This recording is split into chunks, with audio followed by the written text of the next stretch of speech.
Good evening, doctor. Sales manager from shipping company. Is the hell and paradise are there? How as a common person I believe. I don't believe in any religion.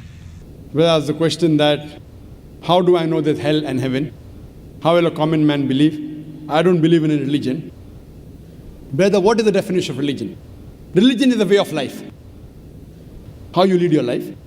Many people say that, I don't mind, I'm just a human being, I'm born, I will do test and error, and I will know how to lead a life.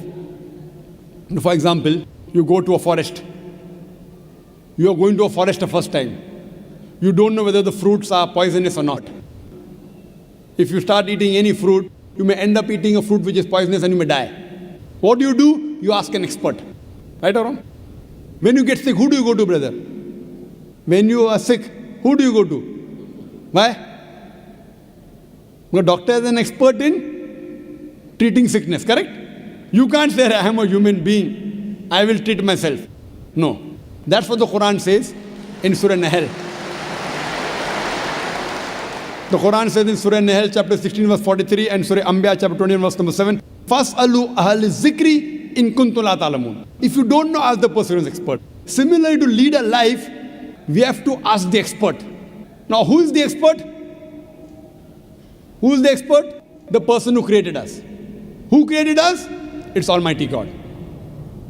So, we have to follow the commandment of Almighty God. If you do not believe in Almighty God, you should listen to my video cassette, Is the Quran God's Word? Where I have proved logically and scientifically the existence of Allah subhanahu wa ta'ala. If you are an atheist, are you an atheist, brother? Are you an atheist? Pardon me? Are you an atheist? No. Not an atheist. So what do you? Do you believe in God? Actually, I believe in the power. But Fine. That means you believe in God. You I want to call believe- it power, you want to call it supernatural, you believe in God. it's like I believe something. but Something. You that don't is- know the name. That name is God. You may call it power, you may call it anything. If you don't believe in God, then you listen to my video cassette, Is the Quran God's Word? If you don't know who that power is, yet you listen to my cassette, Is the Quran God's Word? Where I have proven scientifically, undoubtedly, existence of Allah subhanahu wa ta'ala, and the Quran is the word of Almighty God. Now coming to your question. If you say about power, that means you believe in a religion. Because religion, by definition, according to Oxford Dictionary, religion means a belief in a supernatural controlling power. Power word is there. That means you believe in a religion. Religion, according to Oxford Dictionary, means a belief in a supernatural controlling power, a personal God or gods that deserve obedience and worship. That means you believe in religion, you don't know the definition of religion. So don't say, I don't believe in religion. Religion is English word, brother. Religion is English word. If you open the Oxford Dictionary, it says, religion means a belief in a superhuman controlling power, and you believe in a power. Or a personal God or God that deserve worship or obedience. To know more about that power, you see my video because it is the Quran God's Word. Now coming to your question, basic question, how will I prove that there is hell and heaven? Now if you hear my video cassette, I have proved many scientific aspects in the Quran. If you use science to the Quran, what we come to know that whatever the Quran has said today, 80% can be proved to be 100% correct scientifically. Quran speaks about various scientific facts, which we came to know recently. It speaks about astronomy, it speaks about the spherical nature of the earth, it speaks about the Big Bang, it speaks about the light of the moon is not its own reflected light, it speaks about the water cycle, it speaks about biology, it speaks about botany, it speaks about zoology, it speaks about embryology, all these things. Now, today is the age of science and technology. If we put this test of science to the Quran, what we come to know, 80% whatever the Quran has said is 100% perfectly correct. The balance 20% is ambiguous. Neither right, neither wrong. Out of that 20%, not even 0.01% has been proved to be wrong by scientific fact. It is ambiguous. So what my logic says, when 80% is 100% correct, and not even 0.01% of the 20% is proved wrong, so my logic says that inshallah, even that 20% will be correct. It's a logical belief. I being a medical doctor, Quran speaks about astronomy, embryology, genetics, everything perfect. Then you ask me, brother, you being a doctor, you believe in hell? believe in heaven? You believe in jinn? You believe in life after death? So my logic says, inshallah, even the other 20% in the Quran, which science hasn't reached up to that level. Science cannot prove it. Maybe science will prove 50 years later or 10 years later. But today science hasn't reached that level. So in this way, I believe whatever 20% which science hasn't proved to be right or wrong, inshallah even that will be right. This is one way to prove about hell and heaven. There's another way, simple way, without reading Quran. Brother, I am asking a simple question. Is robbing good or bad? Robbing is good or bad? Robbing is bad. Bad. Yeah.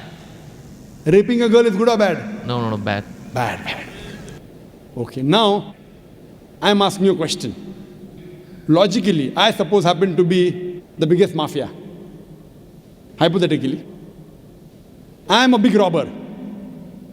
You prove to me logically and scientifically. I am a very logical person.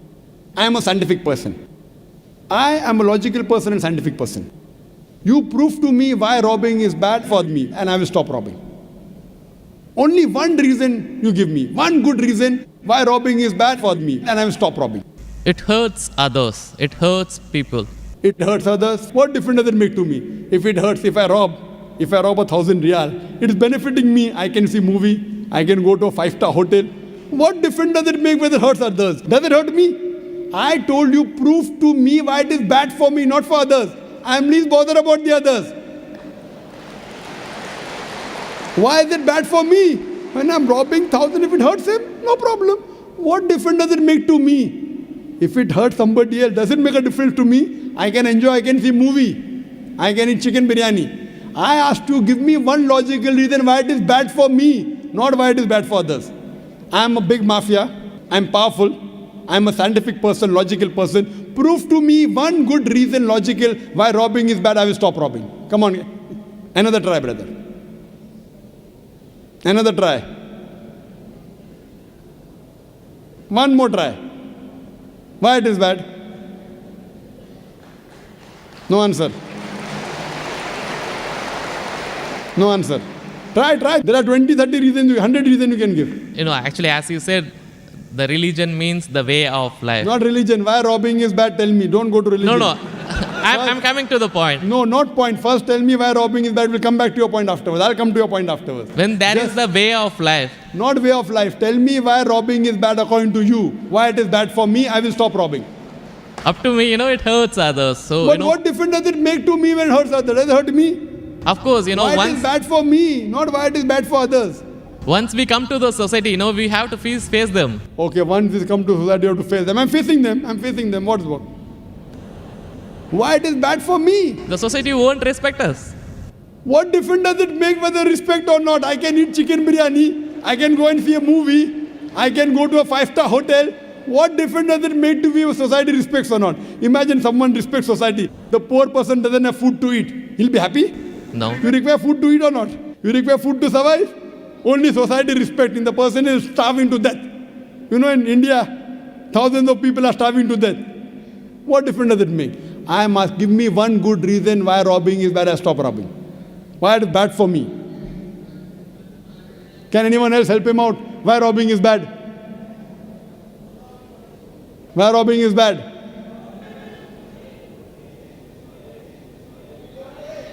There are various answers. I'll help you out.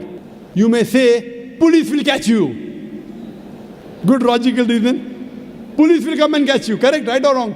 Correct. But you didn't give I'm helping you out. But brother, I told you I'm a powerful mafia. The police is in my pocket. Ministers are in my pocket. Big mafia. See, all the top mafia, the police is in the pocket. They are on my payroll. The police is on my payroll. What will they catch me? Small robber like you should not rob. You will get arrested. I'm a top mafia. The police is on my payroll. Even the ministers are on my payroll. They are in my pocket. So small robber like you should not rob. Big mafia like me can rob. Another reason, I'll help you out. Maybe somebody will come and rob you. Yes. No one can rob me because I've got 100 bodyguards. All of them hiding behind the stage. Bodyguards. Small robber robs, somebody will rob him. No one can rob me because I've got bodyguards. Hundreds of bodyguards with AK-47. So logically, you cannot prove at all why robbing is bad. With all your science and technology, you cannot prove robbing is bad. So shall I take it in that way? It is to make people fear that, if you do wrong things, then when you die. What wrong thing? Where is robbing wrong? First you prove it is wrong, na? Where is robbing wrong? You haven't proved to me robbing is wrong. When you prove robbing is wrong, then you can say don't do wrong things, na?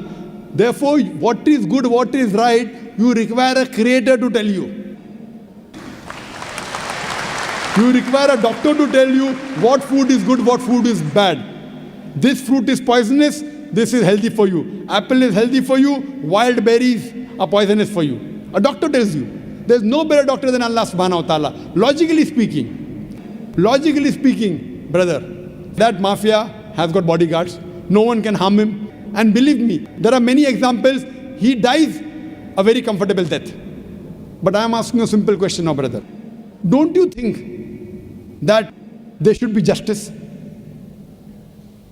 Brother? Yes. Justice. Someone should punish him or not? Law is there. But the law cannot punish every human being here. Why? There are many mafias in Italy. There are many underworld people in India. And the law can't do anything to them.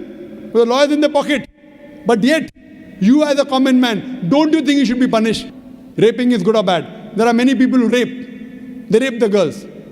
No, nothing. The law cannot catch them. So don't you think he should be punished? Yes or no? Yes.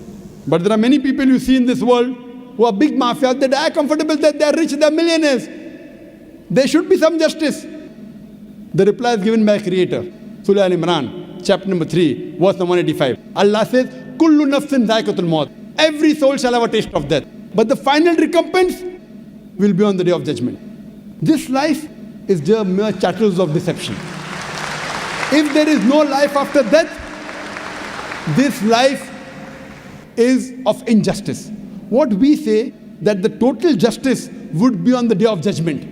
Our Creator Almighty God will give justice. I tell the person, fine, you may be a big robber. For example, you are that mafia, now I am a Muslim. No one can harm you. Police is in your pocket. Then I ask you, justice is required? Yes. If someone robs you, no one can rob you, agree. But don't you feel there should be justice? There are many robbers, there are many evils, there are many criminals who go scot-free. Unless there is life after death, you cannot prove robbing is bad. You cannot prove raping is bad. Unless there is life after death, no humanity, no book on humanity, no Mother Teresa, no Mahatma Gandhi can prove robbing is bad without the concept of life after death. Because I am asking you a question. Hitler, history tells us Hitler incinerated 6 million Jews. How many Jews? 6 million. 6 million. Suppose the law catches Hitler. What punishment can you give Hitler so that you can compensate for? He has burnt 6 million Jews alive. Can you give him any punishment? Brother. We have to put him in jail till his life death. Okay, will it be equivalent to burning 6 million Jews? Is burning better or putting in jail better? It's burning is, of course. So maximum you can do is burn him alive. But that will be equal to 1 out of 6 million. What about the remaining 5,999,999 people? What about that? What justice is your Lord going to do? But the Quran says in Surah Nisa, chapter number 4, verse number 56, as to those who reject our signs, we shall cast them in the hellfire, and as often as the skins are roasted, we shall give them fresh skin so that they shall feel the pain. If Hitler killed 6 million Jews, Allah says He can put him into hellfire and give him fresh skin again. 6 million times Allah can burn him. Not here, in the hereafter, in the hell. So only way I can prevent Hitler from killing 6 million Jews is tell him that here you kill 6 million Jews, Allah will burn you 12 million times in the hereafter. You can't give him that thing here. What you realize, without the concept of hell and heaven, you cannot prove robbing is bad. You cannot prove raping is bad. That's the reason our Creator Almighty God, who has created the human beings, He tells us what is good, what is bad for us. And He tells us the rules and regulations. This is called as religion. So first you have to find out which book is the authentic book which has been revealed by this Almighty God. And when you do research, you will come to it, that is the Quran. All the scriptures speak about Almighty God, and all the scriptures they point out to the last and final revelation, the Quran, and last and final messenger, Prophet Muhammad, peace be upon him. Hope that answers the question. Thanks.